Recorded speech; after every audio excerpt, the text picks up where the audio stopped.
I'm glad you're all here. Thank you very much for joining me.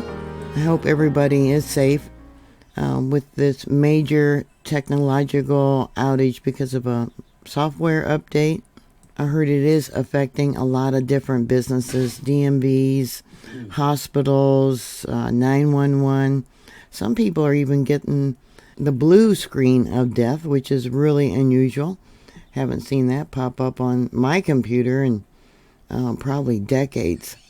And some computer systems are locked in restart mode.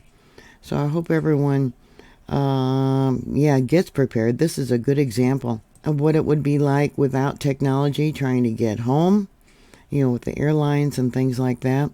Which 911 systems are not working, I don't know. If you do, let me know.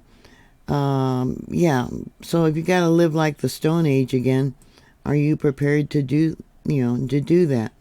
There was a magnitude 7.4 earthquake there in Chile at 10:50 p.m. local time last night. Some of the reports said that the shaking lasted a long time, several minutes. What kind of damage do you have? Put that down below. Hopefully everybody is okay and safe. I pray that there's no injuries. Hi everyone, I'm Mary with Mary Greeley News. Thank you very much for joining me. I'm showing you this right here, this red line. This is the South American subduction zone. And the reason I'm showing you this is because we got a buoy going off right there. And let me go down to what happened here. It looks like there was a drop. From the moment tensor ball, what I expected to have happened is they had uplift from the ground, mountain building. And you can see that it dropped, probably a half a meter. It actually went up a half a meter. So we have probably 3 feet of displacement that happened because of this earthquake. So this is just my opinion, but I think the continent moved. The South American subduction zone moved going east, which created these earthquakes. USGS is reporting the next largest as being a magnitude 5.0. And then there was 3 aftershocks, a 4.3, a 4.4, and a 4.7. As many of you know, our magnetic field is getting weaker and weaker. It's actually, the core has slowed down and reversing. And this is all indicating that soon we're going to be going through a magnetic pole reversal. And it just doesn't happen overnight.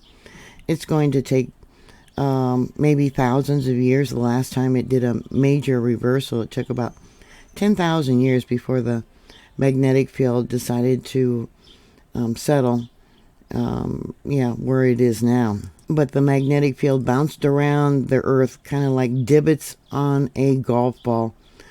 Top, bottom, right, left, north, south, at different angles. And also, like what's happening now, the continents of the Earth actually moved. There was great earthquakes around the world during that 10,000 years, volcanic eruptions, things like that. But, I think we're going to see more and more earthquakes. 194 people sent in felt reports to USGS. USGS gave it an intensity level of 7. Here's the moment tensor ball. Yeah, you can see the first wave of the earthquake came straight up. Like I said, we got mountain building. Tension was applied going east. So, yeah, they're going to have more earthquakes. And Chile, does have a lot of earthquakes. All of South America does. The largest earthquake I have for this general location was in 1928. That was a magnitude 7.0. So this one is much larger. So here's some of the felt reports sent into EMSC.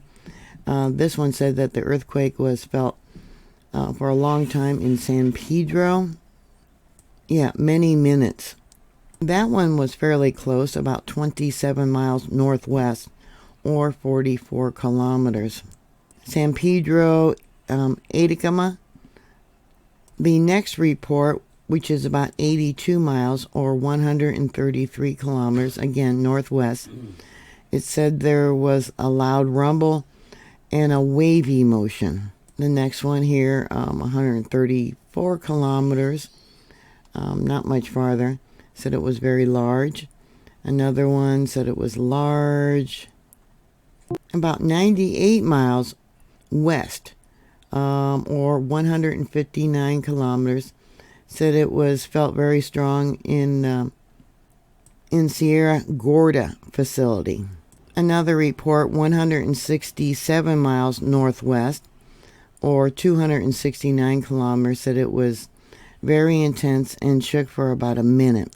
Another one, which is 269 kilometers, same distance as the last, said that the intensity grew with time. Another said long duration, long. Just a little bit farther west, this one here says it lasted a long time. It was very strong and had movements of different types, which is odd.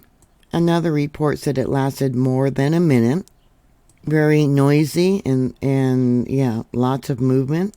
This one here talks about the different types of soil and the reaction that the earthquake had, depending on the type of soil. Now, if it's a loose soil, yeah, earthquake waves travel farther, probably feel more intense than, say, areas of rock. Now, this report is 240 miles or 390 kilometers northwest. Said the movement was large and it was oscillating. Another report, again 240 miles or 398 kilometers northwest, said they were on the 14th floor and the shaking lasted about 2 minutes and was very strong. Another one said how small object moved a few centimeters. 334 miles or 538 kilometers. That's like a wild distance. Said everything vibrated for a long time, for at least a minute. 353 miles northwest or 569 kilometers. Said there was pendulum movement, medium intensity, and a little noise. Another one said how it felt undulating. The ground was rising and falling, lasting a long duration. How prepared are you for any type of natural disaster? We have no control, supposedly, over earthquakes. Yeah, Tesla did create an earthquake machine, and you think about the technology that we are being allowed to use right now, and the governments around the world are more further advanced. The technology they're probably using would more likely just blow our minds. But I could be wrong. This is the largest one they've had in, yeah, a long time. You know, that was 95 years ago, and this is much stronger. And you know that, I'm sure many of you have noticed that not only has there been an increase in earthquakes, but increase in their size. So people really need to be prepared. They need to prepare as if we were living back in the Stone Age without any modern technologies, any modern type of living, you know, water, food, doctors. Yeah, they're actually canceling a lot of hospital operations that were scheduled for today, and people that are coming in trying to, or calling to try and make appointments, just can't do it. What if you were a long distance from home and were trying to take an airline to get home or a bus service home? Do you have plans? Do you know what you would do to try and get home? Are you physically in shape where you could actually walk home, maybe several miles if you went to the store? What type of clothing would you need to have? Would it be like in winter or summer when it's really hot? What type of footwear do you have? Are you wearing comfortable tennis shoes, or are you wearing something that cramp your feet and you're really, you know, not meant to walk long distances? Those are the things you need to think about. Do you have a small backpack where you could carry water in case you get thirsty along the way? Or even food in case it might take you several days to get home? Put your thoughts down below. Thank you very much for watching. Please like, share, and subscribe. And I will talk to you later. God bless you. Bye.